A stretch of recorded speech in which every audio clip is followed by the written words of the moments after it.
السلام عليكم ورحمة الله تعالى وبركاته. أعوذ بالله من الشيطان الرجيم. بسم الله الرحمن الرحيم.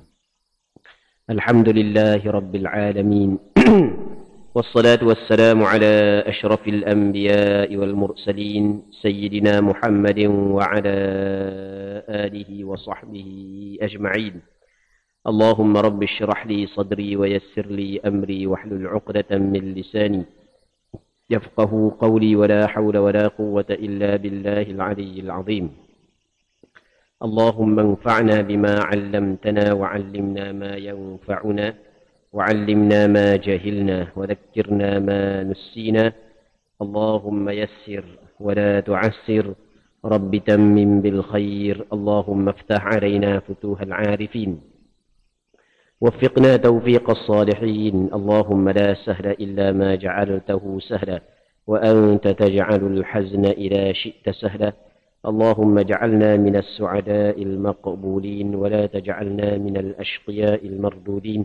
اللهم صل وسلم وبارك على سيدنا محمد وعلى آله وصحبه أجمعين والحمد لله رب العالمين. InsyaAllah kita sambung semula pengajian kitab Al-Mukhtasar Al-Latif, penjelasan fiqh ibadat menurut mazhab Imam Syafi'i yang dikarang oleh Al-Imam Al-Allamah Abdullah bin Abdul Rahman Bafadal Al-Hadrami rahimahullah subhanahu wa ta'ala wa nafa'ana Allahu bi'ulumihi fid darain amin. Kita muka surat 54. Katanya faslun wa yajuzu lil musafiri safaran tawilan mubahan وهو مرحلتان قصر الظهر والعصر والعشاء ركعتين ركعتين. ومن فاتته صلاة في السفر وقضاها في الحضر أو عكسه أتمها.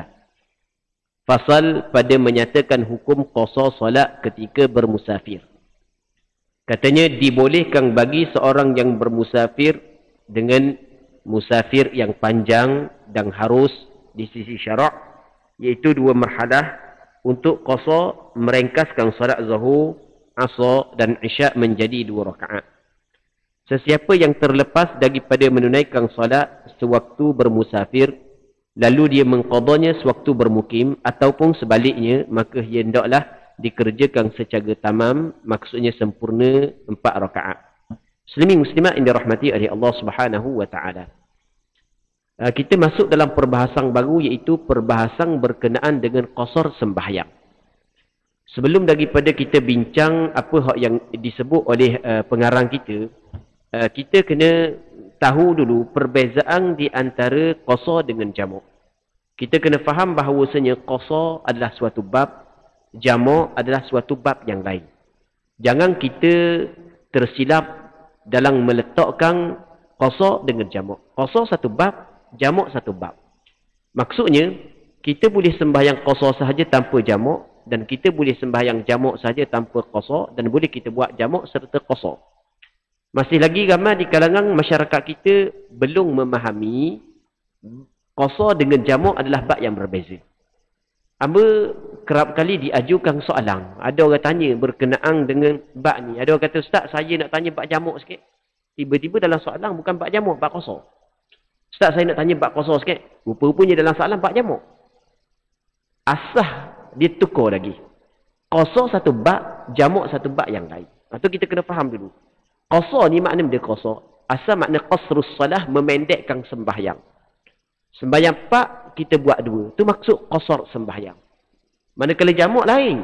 Jamak ni adalah kita gabungkan 2 sembahyang buat dalam satu waktu. Boleh kita buat qasar sahaja tanpa jamak. Boleh kita buat jamak sahaja tanpa qasar. Dan boleh kita buat qasar serta jamak. Kita buat qasar tanpa jamak mana? Masuk zuhur, kita sembahyang zuhur 2 rakaat. Nanti tunggu asar pula. Masuk waktu asar, kita sembahyang asar 2 rakaat. Maghrib, macam biasa 3 rakaat. Sebab maghrib tidak boleh qasar. Lepas tu isyak, kita buat 2 rakaat. Subuh, macam biasalah 2 rakaat. Itu dipanggil qasar tanpa jamak. Dan boleh kita buat jamak tanpa qasar. Masuk zuhur, kita buat zuhur 4 rakaat. Lepas buat zuhur 4 rakaat, buat asar 4 rakaat. Boleh? Ataupun kita niat dalam waktu zuhur, aku nak sembahyang zuhur dalam waktu asar kat lagi. Masuk dalam waktu asar kat lagi, kita sembahyang zuhur 4 rakaat, asar 4 rakaat. Itu dipanggil dia jamak tanpa qasar. Dan boleh kita buat qasar serta jamak. Dan boleh kita buat jamak qasar yang pertama, itmam yang kedua. Itmam ni lawang ni qasar. Dia bukan lawang ni jamak. Jamak ni kita kumpul dua sembahyang dalam buat dalam satu waktu.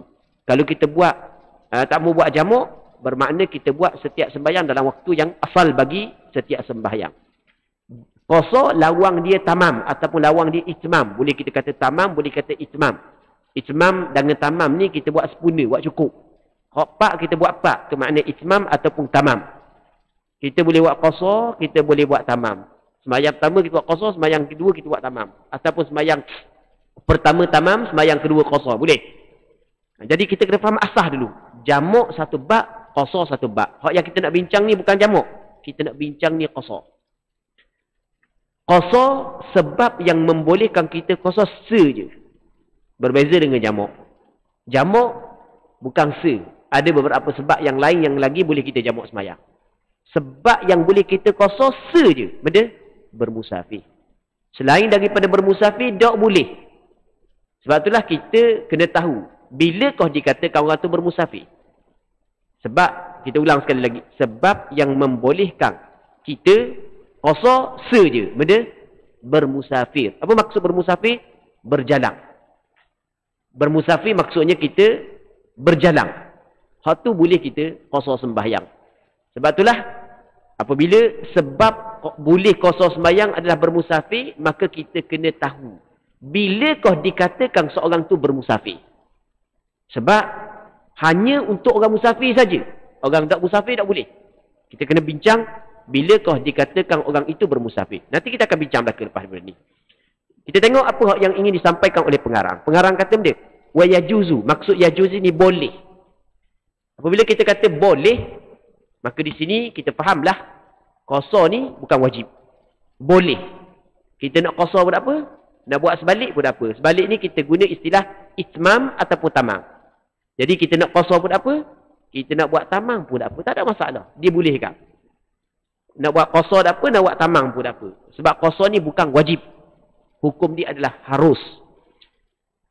Cuma kalau orang tanya kita, mana lebih afdal? Kita buat qasar ke kita buat itmam? Mana lebih afdal? Maka di sini, kalau mengikut pandangan mazhab Imam Syafi'i, kita kena tengok perjalanan kita, jarak perjalanan kita tu jauh mana.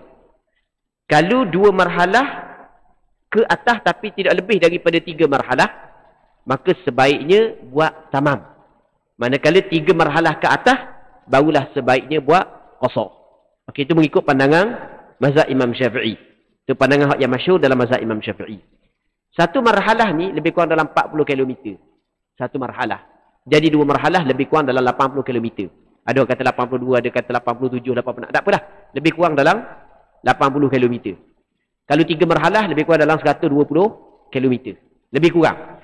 Jadi kalau perjalanan kita 120 km ke atas, maka lebih afdal qasar berbanding dengan tamam. Maksudnya, banyak pahala kita qasar berbanding dengan sembahyang tamam. Tapi kalau 2 marhalah, boleh dah kita qasar. Maksudnya 80 km hingga 120 boleh dah kita qasar. Tapi comel, kita buat tamam. Dia orang tanya, apa jadi gitu? Orang tanya, apa jadi gitu? Okey, jawapannya adalah kerana nak meraihkan khilaf. Apa maksud meraihkan khilaf? Mengikut pandangan mazhab Hanafi. Okey, tengok. Mengikut pandangan mazhab Hanafi, qasar ini adalah wajib bagi orang yang bermusafir apabila perjalanan dia 3 marhalah ke atas. Jadi mazhab Hanafi mengatakan kalau perjalanan 3 marhalah ke atas, maka wajib dia qasar sembahyang. Mazhab Syafi'i bukan kata wajib, harus. Jadi oleh kerana ada pandangan yang mengatakan wajib, ketika perjalanan 3 marhalah ke atas, meraihkan khilaf, nak jaga khilaf tersebut, mazhab Imam Syafi'i kata lebih afdal qasar sembahyang bagi orang yang perjalanan 3 marhalah ke atas. Okey, ini yang pertama. Adapun sebelum daripada 3 marhalah, 2 marhalah, afdal tak qasar adalah kerana nak meraihkan khilaf, kerana mazhab Hanafi tidak mengizinkan qasar sembahyang sebelum cukup 3 marhalah. Tengok, nak meraihkan khilaf. Maksudnya oleh kerana ada perbezaan pandangan, maka di situ ulama mazhab Imam Syafi'i mengambil kira perbezaan pandangan tersebut. Muslimin muslimat yang dirahmati oleh Allah Subhanahu wa taala. Harus bagi seorang yang bermusafir. Orang yang bermusafir dengan permusafiran yang jauh. Yang jauh ni maksudnya cukup 2 marhalah. 2 marhalah kita cerita dah 80 km ke atas. Tapi dengan syarat yang kedua, perjalanan itu adalah perjalanan yang harus. Saat ini perjalanan yang jauh, lepas tu perjalanan yang harus. Perjalanan kita, secara umum kita bahagikan kepada 2. Ada perjalanan yang harus, ada perjalanan yang haram. Dan kita nak tahu ada perjalanan yang haram. Perjalanan yang haram adalah perjalanan tersebut tujuan untuk mengerjakan perkara yang haram. Tujuan untuk mengerjakan perkara yang haram, maka perjalanan tersebut adalah perjalanan yang haram. Baik, setiap perjalanan yang tujuannya untuk mengerjakan perkara yang haram, dikirakan perjalanan itu adalah perjalanan yang haram. Perjalanan yang haram tidak boleh kita nak qasar sembahyang dengan sebab perjalanan tersebut. Sebab qasar sembahyang ini adalah rukhsah. Bahasa kitab kata rukhsah. Bahasa kita ni dia keizinan daripada syarak. Asal pak syarak izin kita buat 2. Kelonggaran yang syarak bagi kepada kita. Maka kita nak ambil kelonggaran dan keizinan daripada syarak tidak selayaknya dengan kita melakukan maksiat kepada syarak. Okey, boleh faham kan? Orang yang melakukan maksiat kepada syarak tidak selayak mendapat kelonggaran dan keizinan daripada syarak. Dia akan berlaku pertentangan. Maksud berlaku pertentangan, macam mana mu nak ambil keizinan untuk melakukan maksiat? Okey, boleh faham? Melakukan maksiat kepada Allah, tapi dalam masa yang sama nak ambil kelonggaran daripada Allah. Tak boleh. Sebab itulah ulama kata, orang yang bermusafir kerana ingin melakukan maksiat, maka tidak boleh. Dia qasar sembahyang kerana qasar sembahyang adalah rukhsah, kelonggaran dan keizinan yang diberikan oleh syarak. Orang yang melanggar perintah syarak, dia tidak berhak mendapat kelonggaran dan keizinan ini. Okey, itu yang pertama. Itu dipanggil perjalanan yang harus. Perjalanan yang kedua adalah perjalanan yang haram. Perjalanan yang pertama perjalanan yang harus, perjalanan yang kedua perjalanan yang haram. Perjalanan yang haram tidak boleh qasar sembahyang. Perjalanan yang harus sahaja boleh qasar sembahyang. Maksud harus di sini ada 4. Yang pertamanya perjalanan wajib, maksud perjalanan wajib masuk di bawah perjalanan yang harus. Perjalanan sunat masuk di bawah perjalanan yang harus. Perjalanan yang harus dan perjalanan yang makruh. Ni 4 perjalanan ni masuk di bawah perjalanan yang harus. Boleh kita qasar sembahyang. Perjalanan yang wajib sebagai contoh. Seorang ni sampai masa dah pergi Mekah untuk mengerjakan haji kali pertama. Ataupun sampai masa dah nak pergi Mekah untuk mengerjakan umrah kali pertama. Haji dan umrah kali pertama adalah wajib. Jadi perjalanan tersebut adalah perjalanan wajib. Maka dia termasuk dalam perjalanan harus, boleh dia qasar sembahyang. Perjalanan sunat. Perjalanan untuk menghubung silaturahim. Perjalanan untuk ziarah orang-orang soleh. Tempat ulama sebagai contoh. Ataupun perjalanan nak pergi ziarah Masjid Al-Aqsa. Sebagai contoh Masjid Nabawi. Ni tiga masjid ni adalah masjid yang dituntut untuk kita ziarah. Kata Nabi sallallahu alaihi wasallam, la tushaddur rihal ila 3 masajid. Jangan bermusafir melainkan kepada 3 masjid. 3 masjid ni tak apa, dituntut kita bermusafir. Kerana sembahyang pada 3 masjid ada kelebihan yang tidak ada pada masjid-masjid yang lain. Jadi ni hukum dia adalah sunat. Maka permusafiran tersebut termasuk dalam permusafiran yang harus yang boleh kita qasar sembahyang. Permusafiran yang harus, permusafiran makruh pun masih lagi boleh qasar sembahyang. Permusafiran makruh. Dia permusafiran makruh lagu mana? Kita bermusafir kerana ingin melakukan perkara makruh. Juga masih lagi boleh qasar sembahyang. Hak tak boleh adalah perjalanan tujuan untuk melakukan maksiat. Dia ada lagi perjalanan hak yang tujuan baik tapi orang tu melakukan maksiat dalam perjalanan. Hak tu tak ada masalah. Maksud dia tak ada masalah. Boleh dia qasar sembahyang. Contoh, kita kata contoh. Tujuan dia nak pergi ziarah keluarga dia. Nak pergi ziarah mak dia ke, ayah dia ke, kakak dia ke, pak dara ke dia, pak dara dia ke, toki dia ke. Jadi dia pun turun daripada rumah. Tujuan molek dah. Tujuan molek dah. Sebab nak hubung silaturahim. Tapi dalam perjalanan, berhenti kedai makan. Kedai makan banyak banyak. Pergi tanya, dah mana kedai makan hak yang mek siang ada kan? Pergi tanya kedai makan mek siang. Cara nak galak cara nak galak. Atau mana kedai makan air buah. Hok boleh takak gambar, boleh peluk-peluk sikit. Cara nak galop. Jadi tujuan asal perjalanan saat ni itu untuk bukan maksiat. Tapi melakukan maksiat dalam perjalanan. Melakukan maksiat dalam perjalanan. Tapi perjalanan asalnya ada tujuan yang baik. Dia tidak menghalang untuk kita qasar sembahyang. Masih lagi boleh kita qasar sembahyang. Baik. Dibolehkan bagi seorang yang bermusafir. Dengan musafir yang panjang dan harus. Iaitu 2 marhalah untuk qasar. Maksud qasar ni merengkahkan solat zuhur, asar, isyak menjadi 2 rakaat. Sembahyang yang boleh kita qasar 3 sembahyang ni je. Zuhur, asar, isyak. Hak yang 4 kita buat 2. Baik, okey, selesai di sini. Cuma kita nak bincang lagi sebelum lagi pada kita masuk perbahasan berikutnya. Bilakah dikatakan seorang itu bermusafir? Bilakah dikatakan seorang itu bermusafir?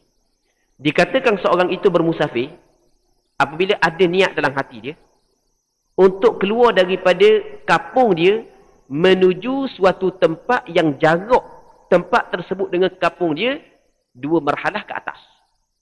Okey, ada niat dalam hati dia. Dengar molek, ada niat dalam hati dia nak pergi kepada satu tempat yang jarak tempat dengan kampung tu 2 marhalah ke atas. Contoh, kita duduk di Parakuang. Kita keluar daripada rumah kita nak pergi mana? Nak pergi ke Mamang. Okey, daripada sini ke Mamang lebih daripada 2 marhalah. Okey, yang pertama kena ada niat dulu, kena ada niat. Yang keduanya, kita kena melangkah keluar daripada kampung kita. Kalau ada niat saja, belum lagi dinamakan sebagai orang bermusafir. Apabila kita melangkah keluar daripada kampung kita, maka kita telah dinamakan sebagai orang yang bermusafir. Berarti molek kita dinamakan sebagai orang yang bermusafir apabila kita melangkah keluar daripada kampung kita. Jadi bermakna, tidak boleh kita qasar sembahyang di rumah kita. Kita memang kita nak musafir jauh, nak pergi Lumpur nak pergi Mekah kita kata. Tapi kita sembahyang zuhur qasar di rumah. Tak boleh. Orang kata apa tak boleh kan kita nak bermusafir. Nak belum lagi dikirakan bermusafir. Itu kita kena faham. Kita kena faham orang yang qasar sembahyang, orang yang nak qasar sembahyang ni mesti dia bermusafir. Selama mana munduk kampung, bukan musafir lagi. Mesti mu kena keluar daripada kampung. Jadi kalau lepas ni orang tanya kita, boleh jawab lalu tak? Orang tanya kita, boleh tak kita nak qasar sembahyang? Kita nak musafir. Boleh tak kita qasar sembahyang rumah? Payah nak berhenti tepi jalan lagi. Nak cari masjid, kita qasar sembahyang rumah. Kita kata, tak boleh. Baru tak boleh. Jangan kata ngasar gitu. Kata tak boleh. Sebab apa tak boleh? Sebab yang mengharuskan qasar sembahyang adalah bermusafir. Sedangkan kita sebelum daripada keluar kampung kita bukan lagi dinamakan sebagai orang bermusafir. Okey, itu jawapan dia. Ataupun kita jawab gini, buat apa? Boleh tak kita nak qasar sembahyang di rumah? Tapi kita nak pergi jauh nak mudah je. Kita kata kita jawab tanya dia pula. Awak nak sembahyang qasar tu sebab apa dia? Tanya gitu. Sebab apa dia? Sebab bermusafir lah. Dah awak musafir ke tak lagi? Tak lagi kata. Ada macam mana pula awak nak qasar sembahyang kan dia bermusafir sedangkan awak tak musafir lagi. Tengok. Sebab itulah tak betul. Kalau ada orang kata tak betul. Kalau ada orang kata boleh qasar sembahyang di rumah. Tak betul. Sebab dia tak betul. Dia bodoh kan? Sebab awak qasar sembahyang sebab dia. Sebab bermusafir. Dah awak duduk rumah musafir tak lagi? Tak lagi. Tak kat mana pula? Tengok. Awak sedar tak? Awak sedar tak? Salah awak buat gitu. Ya sebab ada orang kata. Ada orang kata boleh kita kalau kita nak musafir, kita qasar lalu rumah boleh. Tengok. Tak betul gitu. Tak betul. Awak tak sedar ke awak cakap salah? Salah kat mana? Awak kena faham dulu sebab benda boleh qasar sembahyang. Sebab boleh qasar sembahyang sebab musafir. Dah awak duduk rumah musafir ke tak lagi? Tak lagi. Dah ke mana pula? Awak nak qasar sembahyang sedangkan qasar sembahyang sebab dia bermusafir. Okey, kita kena faham begitu. Jadi tidak dikirakan seorang tu bermusafir melainkan apabila ada qasar dalam hati dia untuk pergi kepada tempat yang jarak tempat tersebut dengan kampung dia 2 marhalah ke atas. Lepas tu serta dia melangkah keluar daripada kampung dia. Barulah dinamakan sebagai orang bermusafir. Jadi kalau ada niat saja, belum lagi melangkah keluar, maka tidak boleh qasar sembahyang. Melangkah keluar daripada kampung tapi tak ada niat, tak boleh qasar sembahyang kok. Memang dia keluar daripada kampung tau, tapi tak ada niat pun nak pergi jauh. Sebab mana? Sebab bawa diri Oh, dia ada masalah sangat banyak sangat dalam keluarga ni. Ya, ikut mutu nak pergi mana pun. Tapi tak ada kosak gimana. Sedar-sedar, mana siapa lupa dah aku Boleh tak kita nak kosong semayang? Tak boleh. Sebab kita tidak niat untuk pergi kepada tempat tersebut. Dalam kitab dipanggil benda haim. Orang yang keluar daripada kampung tak ada tujuan nak pergi mana. Orang yang tak ada tempat matlamat nak pergi mana. Tak boleh kosong semayang. Dua syarat tu. Baru dinamakan sebagai orang yang bermusafir. Ini kita kena faham muslimin-muslimat yang dirahmati oleh Allah Subhanahu wa taala. Jadi katakanlah kita duduk pada Kuang. Kita duduk di pada Kuang. Di pada Kuang ni dia satu kampung besar kan? Di satu kampung besar. Kita tengok pada Kuang ni mana tara dia. Ni kita cakap mudah gitulah, tapi dalam kitab dia kata gini, dalam kitab kita ada kampung besar, ada kampung kecil. Kalau dulu kita dikirakan orang keluar kampung apabila kita melepasi bangunan-bangunan yang berada pada perkampungan tersebut. Okey, kalau sekiranya kampung tu ada pagar, ada benteng, ada kota. Ada dulu pagar, kampung dia ada kota. Kota. Ataupun ada sungai yang memisahkan kampung ni kampung sebelah. Maka kalau kita lepas kota, okey, boleh dah kita kosong sembahyang. Kalau lepas dah sungai, boleh dah kosong sembahyang. Okey, kalau tak ada kota, tak ada sungai, maka perlu dikira binaan dalam kampung tersebut. Okey, dia dalam satu kampung, dia ada perumahan, ada rumah-rumah. Jadi rumah mana hot last sekali di kampung tu? Lepas daripada rumah tu, maka dikirakan kita keluar dah daripada kampung, dikirakan kita saat itu bermusafir dah. Okey, cuma kita buat contoh mudah. Mana kampung pada Kuang, mana tara pada Kuang. Okey, kita kata, Amba tak tahu mana tara sini. Keluar daripada kampung pada Kuang, maka dikirakan kita sebagai orang yang bermusafir. Boleh dah kita kosong semayang. Contoh kita sampai Wakatapek. Wakatapek bukan pada Kuang dah kan? Bukan pada Kuang dah. Jadi sampai Wakatapek, boleh dah kita kosong semayang. Dah kan tak cukup 2 marhalah lagi? Tadi kita cerita dah. Kita ada dah kosak dalam hati untuk pergi kepada tempat cukup 2 marhalah? Ada dah. Jadi sampai Wakatapek tu boleh dah kita kosong semayang kerana kita orang musafir dah situ. Yang pertama kita keluar daripada kampung. Yang kedua ada niat dalam hati nak pergi kepada satu tempat yang jauh daripada kampung kita. Kita kosong di Wakatapek. Kosong semayang apa sudah semayang Zuhur kosong. Sampai di RM dia sampai nak masuk tu saat itu orang puang telefon suruh balik mula. Kita bayang dah orang puang telefon suruh balik mula. Maka kita pun tak jadi nak musafir. Lepas daripada kita semayang. Sah tak semayang kosong kita? Jawapannya sah. Sebab dia? Sebab masa kita semayang cukup syarat permusafiran kita. Okey, boleh nampak kan?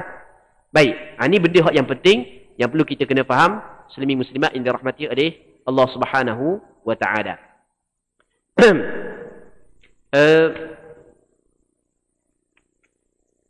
Antara perkara yang perlu kita kena bincang selagi sebelum kita baca yang berikutnya, kita kena tahu pula bilakah dikirakan kita ni putus safar.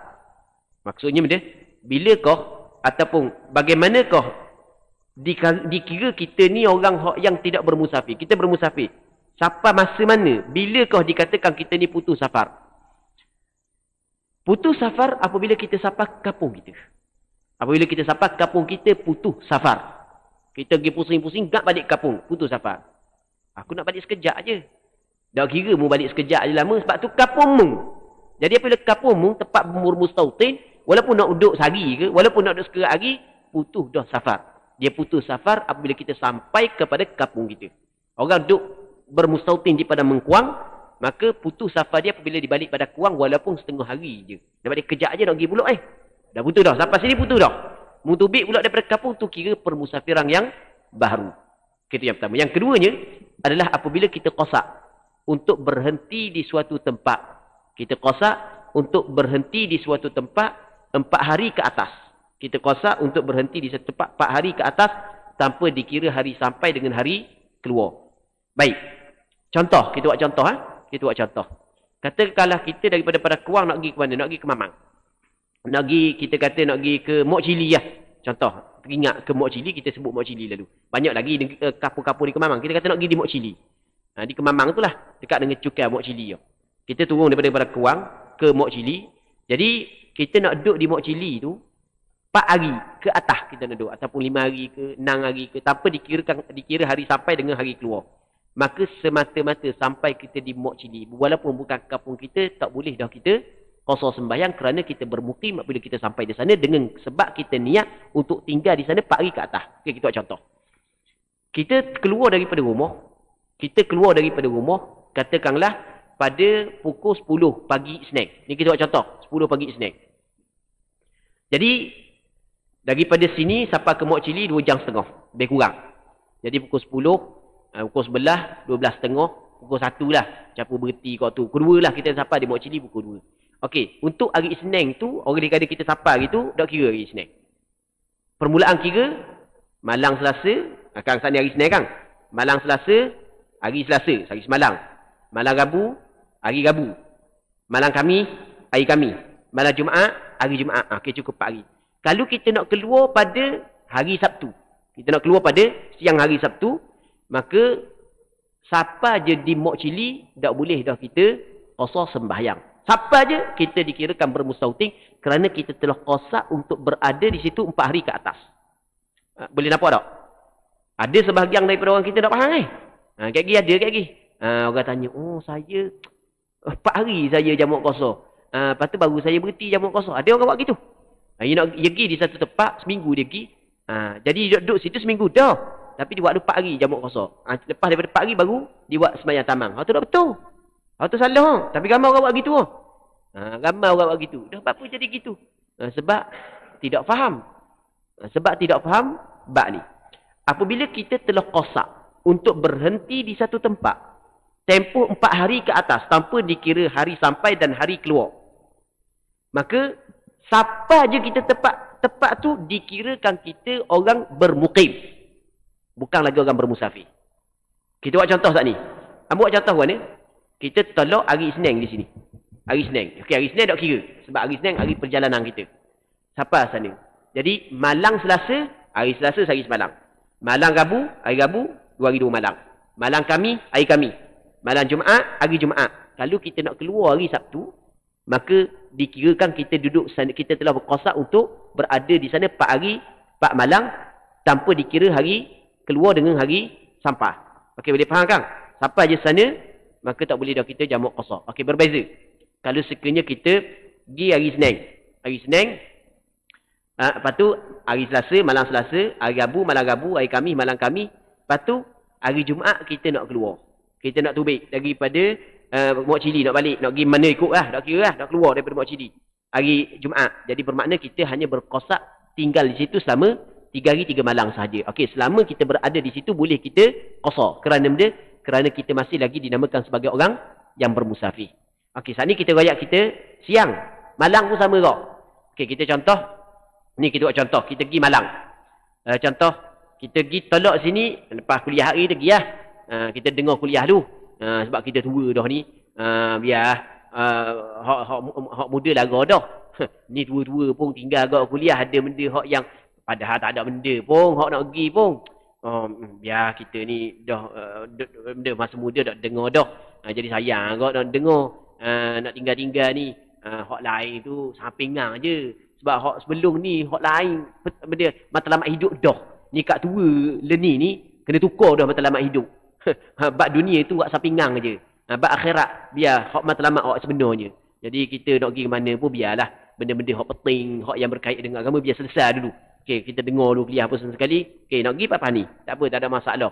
Kalau aku ngatuk pun, anak aku boleh bawa. Bini aku boleh bawa. Cucu aku boleh bawa. Kereta. Okey, tolak lepas daripada isyak. Pukul 9.30 kita tolak daripada rumah. 9.30, 10.30, 11.30, pukul 12 sampai sana. Sebagai contoh. Pukul 12 sampai sana. Okey, untuk malang tu tak kira. Awak kira benda? Okey, kita tolak malang ni. Ni malam dia. Malang esok hari Selasa kan? Esok hari Selasa.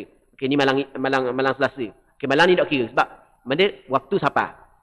Hari Selasa dengan malang Rabu. Hari Rabu, malang Khamis. Hari Khamis, malang Jumaat. Hari Jumaat, malang Sabtu. Kalau nak keluar, lepas daripada tu, maka cukup 4 hari, 4 malang. Okey, boleh faham kan? Cukup 4 hari, 4 malang. Jadi, cara kira 4 hari, 4 malang tu jelaslah daripada contoh yang hamba buat saat ni. Muslimin muslimat yang dirahmati oleh Allah Subhanahu wa taala.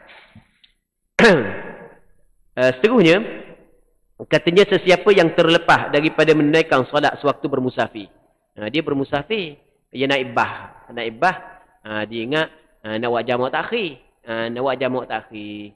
Tapi jenis dan tidur ni, tidur pakai mati terus. Tidur mati terus. Bukan mati, tidur mati terus. Ada orang gitu kan, dan tidur kau nak gerok. Jadi bah berhenti pada pukul 5. Orang nak semayang, dia khau. Dia babah ke bawah, siapa nak turun semayang, turun weh. Siapa nak turun semayang, turun weh. Senyak je dia. Lepas sedar-sedar, gelak katuk dah. Rupanya, dia tak semayang zuhur, tak semayang asar. Dia kosak untuk buat jamak takhir. Tapi masa bah berhenti di RNR untuk semayang jamak tu di situ, dia tidur. Baik. Maka, lepas dah. Semayang zuhur tak semayang, semayang asar tak semayang.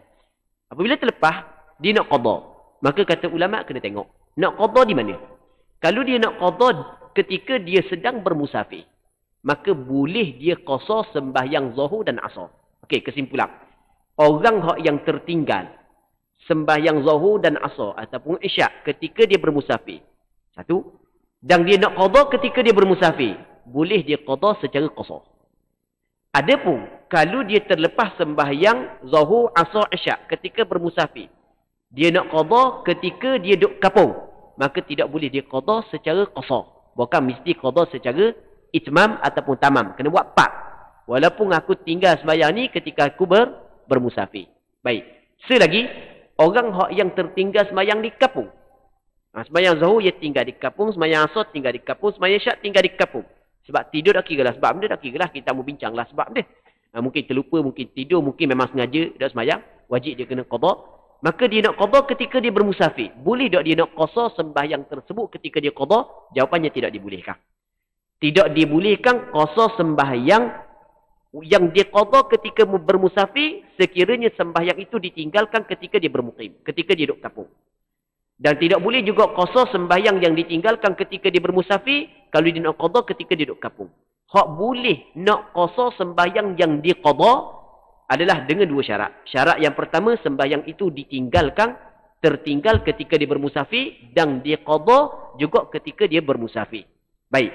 Itu maksud yang ingin disampaikan oleh pengarang kita. Sesiapa yang terlepas daripada menunaikan solat fardu, salat sewaktu bermusafir, lalu dia mengqadanya sewaktu bermukim ataupun sebaliknya, maka ia hendaklah dikerjakan secara tamam. Maksudnya sempurna sebanyak 4 rakaat.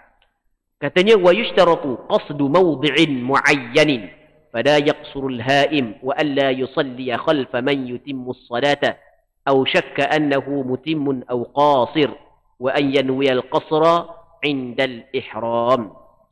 Disyaratkan bagi individu yang hendak qasar salat, syarat dia benda, dia ada syarat.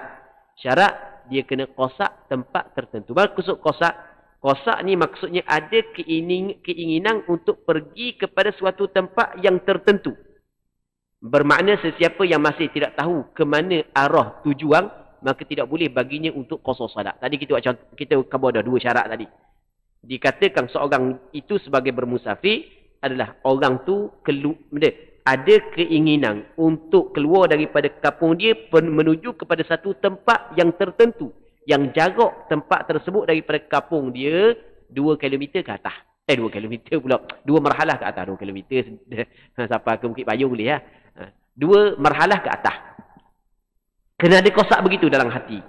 Jadi kalaulah tidak ada kosak begitu, dia keluar je kampung ikut nak pergi mana, maka tak boleh dia qasar sembahyang. Kerana dia tidak niat untuk pergi kepada satu tempat.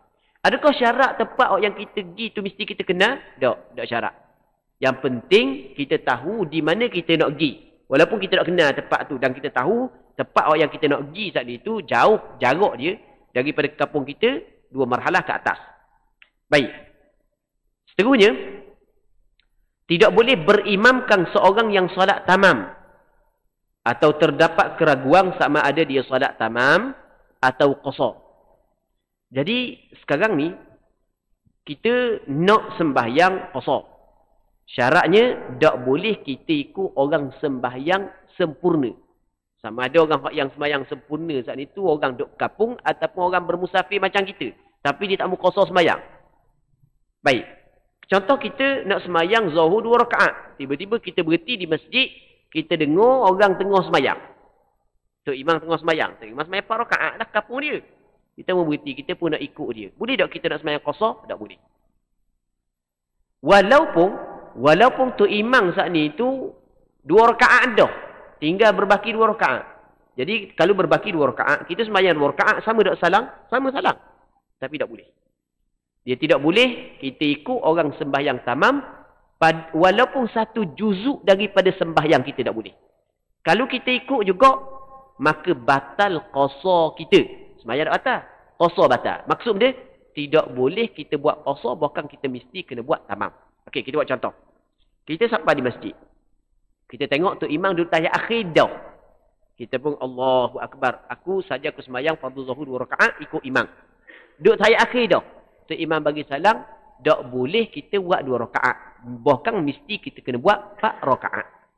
Faham? Kalau ada orang kata, kita orang yang qasar ni, boleh kita ikut tu imam sembahyang tamam, tapi dengan syarat kita masbuk.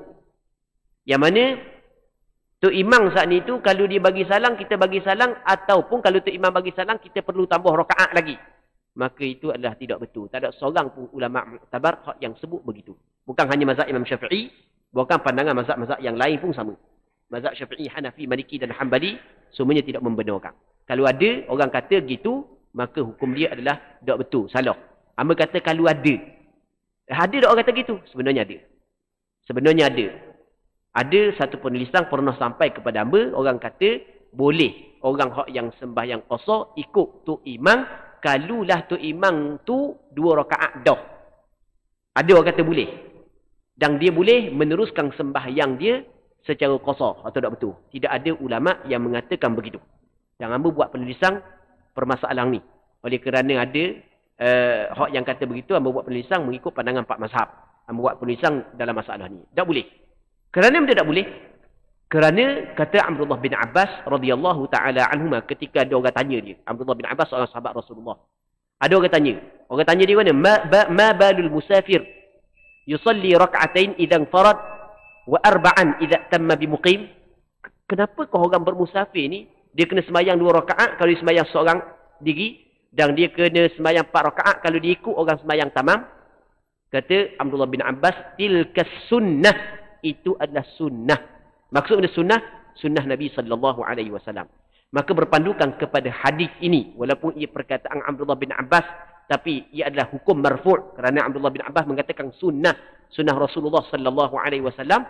Maka sepakat 4 mazhab mengatakan tidak boleh orang yang sembahyang qasar mengikut orang yang sembahyang tamam, walaupun pada 1 juzuk daripada sembahyang dia. Melainkan mazhab Maliki. Mazhab Maliki kata kalau tu imam tak cukup dah 1 rakaat. Tu imam tak cukup dah 1 rakaat. Maksudnya tu imam lepas daripada rakaat yang keempat dah, maka boleh. Dalam mazhab Maliki situ je boleh. Tapi syarat lepas daripada tu imam rakaat yang keempat. Sebab dikira tak cukup dah 1 rakaat. Tapi kalau cukup 1 rakaat lagi, sehingga mazhab Maliki pun tidak mengatakan tidak boleh. Apatah lagi mazhab-mazhab yang lain. Itu kita kena faham, muslimin muslimat yang dirahmati oleh Allah Subhanahu Wa Taala. Okey, yang pertama, kalau kita ikut orang yang sembahyang tamam, maka batal qasar kita, mesti kita kena buat tamam. Begitu juga kalau kita syok, dia ni sembahyang qasar ke sembahyang tamam, maka tidak boleh kita sembahyang qasar di belakang dia, bahkan kita kena buat sembahyang tamam. Katanya, yang ketiganya hendaklah berniat qasar ketika takbiratul ihram. Dia qasar ni kita kena niat dalam takbiratul ihram. Tidak sama dengan jamak. Jamak tempat niat dia lain. Nanti kita akan cerita masa niat untuk sembahyang jamak. Apabila kita bincang dalam bab jamak, kita akan cerita. Masa niat untuk sembahyang qasar dalam takbiratul ihram. Masa akad takbiratul ihram kita niat. Niat qasar. Niat qasar mana? Boleh kita niat, aku sembahyang zuhur 2 rakaat, sembahyang asar 2 rakaat, sembahyang isyak 2 rakaat. Sebab 2 rakaat tu qasar. Sebab qasar ni makna dia memendekkan sembahyang. Ataupun kita sembahyang, aku sembahyang zuhur secara qasar, boleh? Aku sembahyang zuhur 2 rakaat, dah sebut qasar pun tak apa. Aku sembahyang zuhur secara qasar, dah sebut rakaat pun tak apa. Sebab bilangan rakaat tidak disyaratkan kita berniat. Bilangan rakaat tidak disyaratkan kita berniat. Hak yang disyaratkan dalam niat qasar, ta'arud dengan ta'yin. Bilangan rakaat tunai ke qada tu tidak disyaratkan. Sembahyang qada kita tidak niat qada, sembahyang tunai kita tidak niat tunai, sah sembahyang kita. Sembahyang maghrib 3 rakaat, kita tidak niat pun 3 rakaat. Sembahyang isyak 4 rakaat, kita tidak niat pun 4 rakaat, tak ada masalah. Sah. Sebab bilangan rakaat tidak disyaratkan dalam niat. Jadi, kita sembahyang zuhur. Kita niat saja aku sembahyang zuhur 2 rakaat. Baik, maka dikira sembahyang aku sembahyang fardu zuhur 2 rakaat. Maka sudah dikirakan niat qasar. Ataupun saja aku sembahyang fardu zuhur secara qasar pun boleh juga.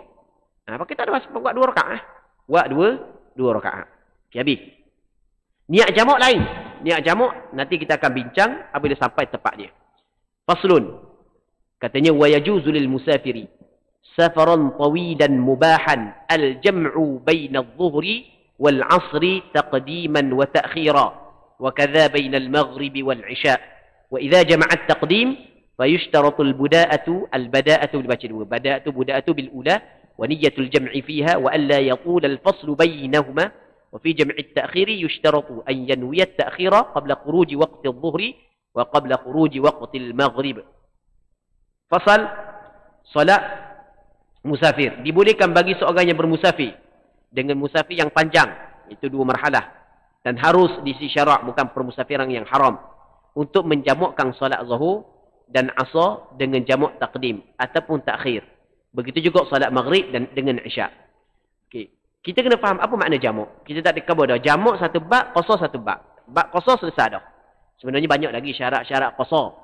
Cuma tidak disebut oleh pengarang kita. Antara syarat qasar adalah hanya sembahyang 4 rakaat. Sembahyang selain daripada 4 rakaat tidak boleh buat qasar.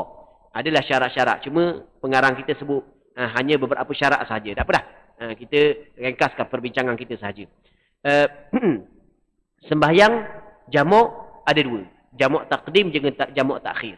Okey, sebelum kita bincang jamak taqdim, jamak takhir, kita nak cerita dulu apa makna jamak. Jamak ni adalah kita himpunkan 2 sembahyang buat dalam satu waktu. Kalau sembahyang yang boleh kita buat jamak, zuhur dengan asar, maghrib dengan isyak. Subuh kita tidak boleh buat jamak dengan mana-mana sembahyang. Asar tidak boleh kita jamak dengan maghrib. Isyak tidak boleh kita buat jamak dengan subuh. Subuh tidak boleh kita buat jamak dengan zuhur. Zuhur dengan asar, maghrib dengan isyak. 4 sembahyang ni je boleh buat jamak. Dan kalau kita buat jamak zuhur, asar dalam waktu zuhur, nama dia jamak taqdim. Kalau kita buat sembahyang isyak dalam waktu maghrib, nama dia jamak taqdim. Kalau kita buat zuhur dalam waktu asar, maghrib dalam waktu isyak, nama dia jamak takhir. Baik. Kita ada 2 jamak. Jamak taqdim, jamak takhir. Dua-dua jamak ada syarat dia.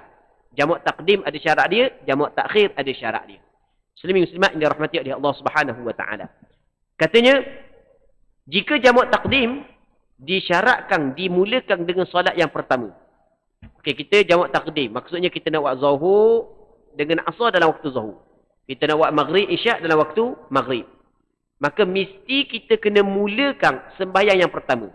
Zuhur dengan asar kena sembahyang zuhur dulu. Jangan sembahyang asar dulu. Maghrib dengan isyak kena sembahyang maghrib dulu. Jangan sembahyang isyak. Jangan sembahyang isyak dulu. Kalau kita bahang asar dulu, baru zuhur. Kalau dengan sengaja, maka tak sah sembahyang tersebut. Kalau dengan sengaja, tak sah sembahyang tersebut. Perbuatan tersebut adalah haram.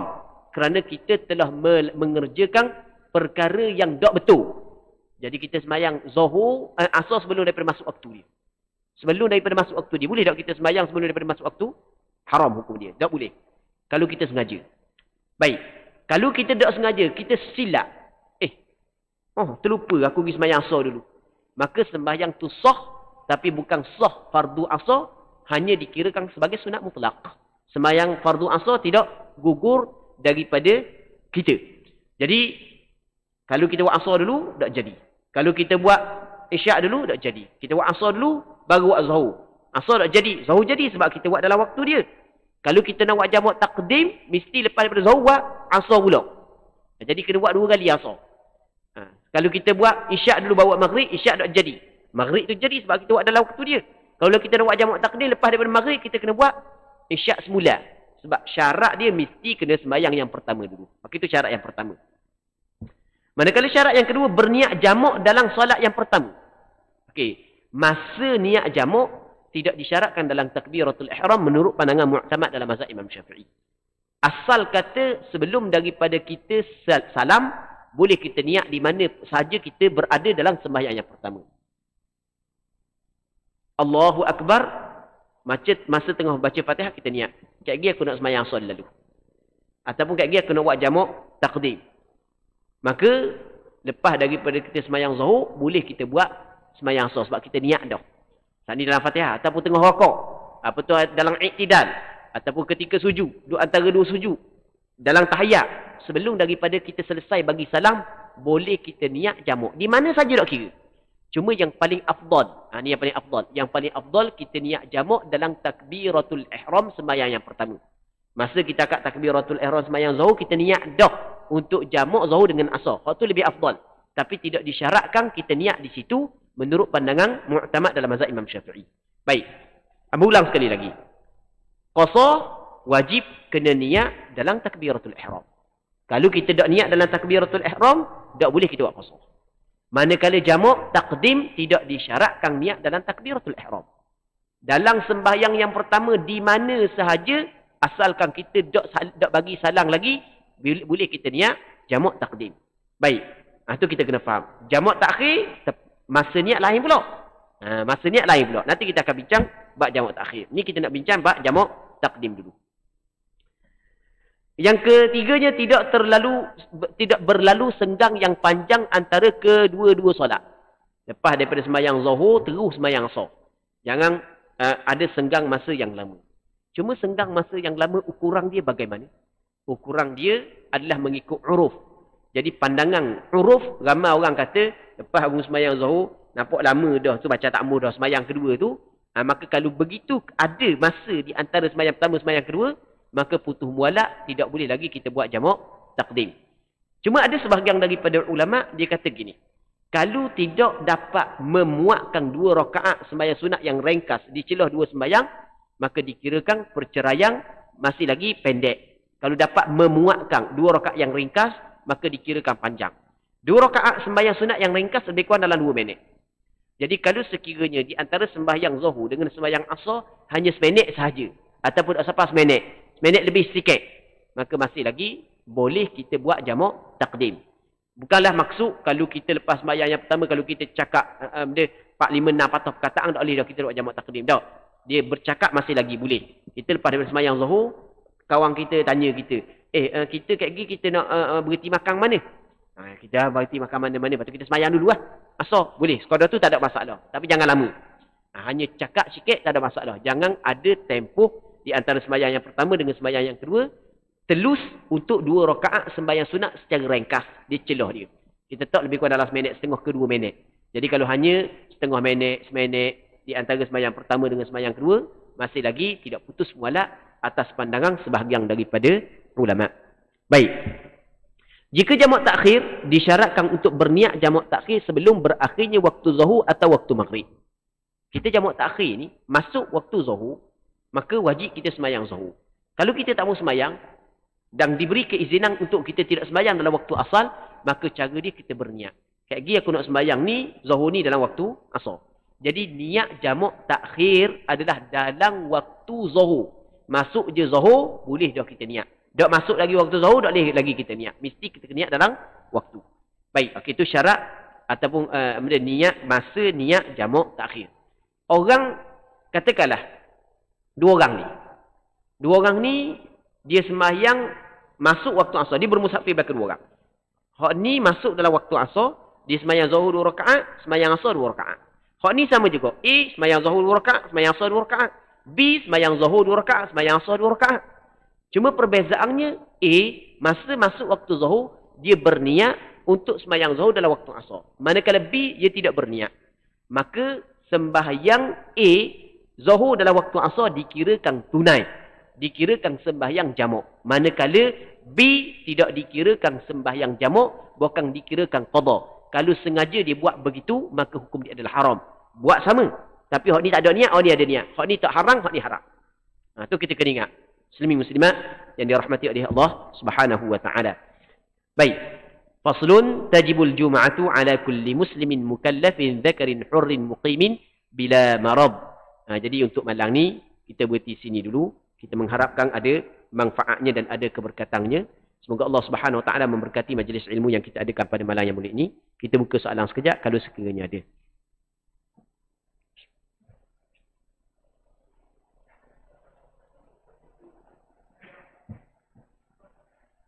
Ambo tak dengar.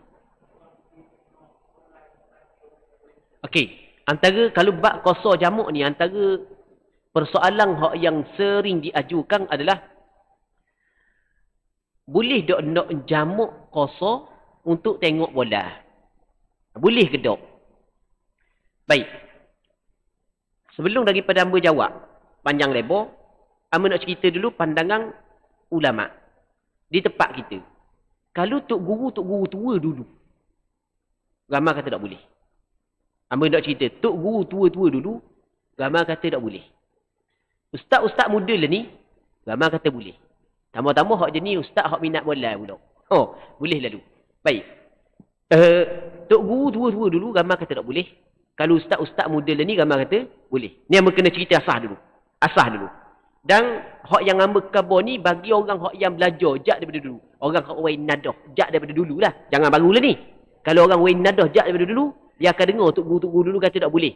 Jamak qasar kalau kita tengok bola. Baik. Manakala ustaz-ustaz lah ni, baik. Kata boleh. Ustaz-ustaz lah ni tak kata tak boleh. Ustaz lah ni ramai kata boleh berbanding hak kata tak boleh. Alasan, masing-masing ada alasan. Hak kata boleh sebab dia. Sebab dia kata sebenarnya main bola ni haruh. Bukan main bola adalah haram. Main bola sebenarnya adalah haruh. Bermusafir untuk melakukan perkara yang harus, hukum dia harus. Okey. Manakala alasan untuk guru dulu, dia kata mana? Yang pertama sekali, orang main bola saat ni tu pakai luar pendek. Tak tutup aurat. Okey, itu yang pertama. Benda? Tak tutup aurat. Dah tak tutup aurat ni benda mungkar ke tak? Kita tengok orang tak tutup aurat ni benda mungkar ke tak? Okey, benda mungkar. Yang pertama. Yang keduanya, berlaku perbalahan dalam permainan bola di antara penyokong. Hak ni jangan nafikan lah. Jangan nafikan. Oh, jangan kata, oh tu negeri lain Indonesia sampai ke 200 orang mati. Tahu tak waktu baru ni 200 orang mati ni orang tengah panah 200 orang mati. Kita 100 orang, Allah. 200 orang kering dalam masjid ni. Masjid pada kurang kering, tak ada seorang. Kalau 200 orang mati. Ni di Indonesia. Ke tak baca waktu baru Ni, baru lagi tengah panah 200 orang mati. Gila kalau kita mikir siapa kekih bola kerana mu bola 200 orang mati. Ni fi sabili bola, ni bukan mati fi sabilillah Ni fi sabili bola. 200 orang.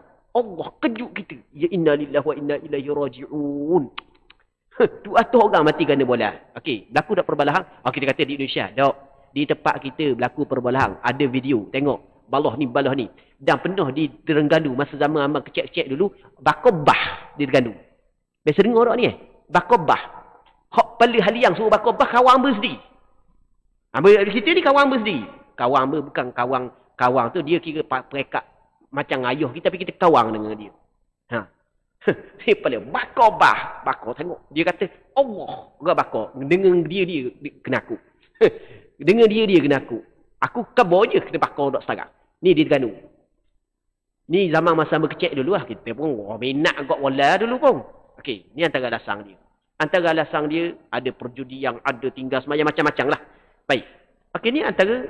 Dan antara alasan lagi adalah dia antara alasan yang digunakan oleh Tok Guru dulu. Dia gini. Dia antara syarat untuk kita boleh qasar sembahyang adalah bermusafir ada tujuan yang diharuskan oleh syarak. Yang diambil kira oleh syarak. Dalam kitab kata kan dalam kitab. Kalaulah kita bermusafir hanya tujuan untuk melihat tempat orang. Tak boleh kita jamak qasar. Sebab dia? Sebab tujuan itu tidak dikira oleh syarak. Okey, atas alasan-alasan tersebut, Tok Guru dulu kata, tak boleh. Baik. Sebahagian ustaz-ustaz lain ni kata boleh. Tak ada masalah. Tambah-tambah hak minat atek. Macam kebun lah. Kita kebun dia je lah. Minat atek. Minat atek. Siap pakai baju bola lagi. Minat. Memang kata boleh. Kalau kata tak boleh, benda minat. Okey. Kalau orang tanya hamba. Hamba banyak orang tanya macam ke permainan bola Terengganu ni. Ramai orang tanya. Boleh tak nak jamak qasar? Boleh tak nak jamak qasar? Hamba kata gini. Ni jawapan hamba lah. Hamba kata sebaik-baiknya tak payah jamak qasar. Kerana ada tok guru dulu kata tak boleh. Tapi kalau awak nak jamak qasar pun tak ada masalah. kerana ada ulama-ulama lain ni kata boleh jamak qasar. Okey, jelas. Hamba kata sebaik-baiknya tak payah jamak qasar. Tapi kalau awak nak jamak qasar pun tidak menjadi masalah sebab ada ulama awak yang kata boleh jamak qasar. Dan ulama awak yang kata boleh jamak qasar, ulama lain ni dia hak yang akan tanggung benda hak yang dia kata boleh. Baik. Wallahu a'lam. Okey, jelas Okey, untuk malam ni sini dululah. Ada lagi yang boleh?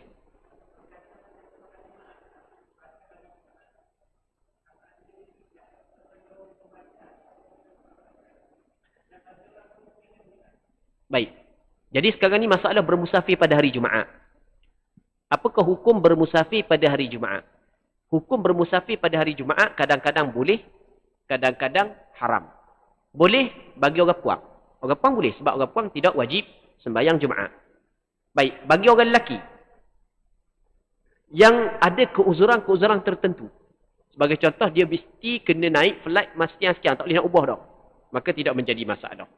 Manakala orang lelaki yang berakal, yang balik, yang tidak ada sebarang keuzuran, apabila masuk je sembahyang waktu subuh, keluarnya fajar, maka ketika tu orang lelaki tu wajib atas dia sembahyang Jumaat. Apabila wajib sembahyang Jumaat, kalau dia bermusafir pada hari Jumaat, sedangkan wajib sembahyang Jumaat atas dia, sehingga kan terlepas sembahyang Jumaat, maka hukumnya adalah haram. Mengikut pandangan mu'tamad dalam mazhab Imam Syafi'i. Mengikut pandangan mu'tamad dalam mazhab Imam Syafi'i, mengatakan bahawasanya orang lelaki yang berakal, yang balik, yang tidak ada sebarang keuzuran, apabila keluar je fajar, maka telah dibebankan ke atas dia kewajipan sembahyang Jumaat. Kalau dia ingin bermusafir setelah daripada keluar fajar, maka pastikan dia dapat mengerjakan sembahyang Jumaat di tengah jalan. Kalau dia tidak dapat mengerjakan sembahyang Jumaat di tengah jalan, maka hukum bermusafirnya adalah haram. Apabila hukum bermusafir adalah haram, maka tidak boleh dia buat jamak qasar selama mana orang dah habis lagi sembahyang Jumaat. Tapi kalau orang habis dah sembahyang Jumaat, maka boleh dia buat jamak qasar kerana putus dah harapan untuk dia sembahyang Jumaat. Berbeza dengan dia bermusafir sebelum daripada keluar fajar. Kerana sebelum daripada keluar fajar, belum lagi dibebani kepada dia kewajipan sembahyang Jumaat, maka tidak menjadi masalah untuk dia bermusafir. Jelas Okey. Jadi untuk malam ni kita berhenti sini dulu. Kita mengharapkan ada manfaatnya dan ada keberkatannya. Semoga Allah Subhanahu Wa Taala memberkati majlis ilmu yang kita adakan pada malam yang mulia ini. Wallahu Subhanahu Wa Taala a'la wa a'lam. Sallallahu ala sayyidina Muhammad wa ala alihi wa sahbihi ajma'in. Walhamdulillahi rabbil alamin.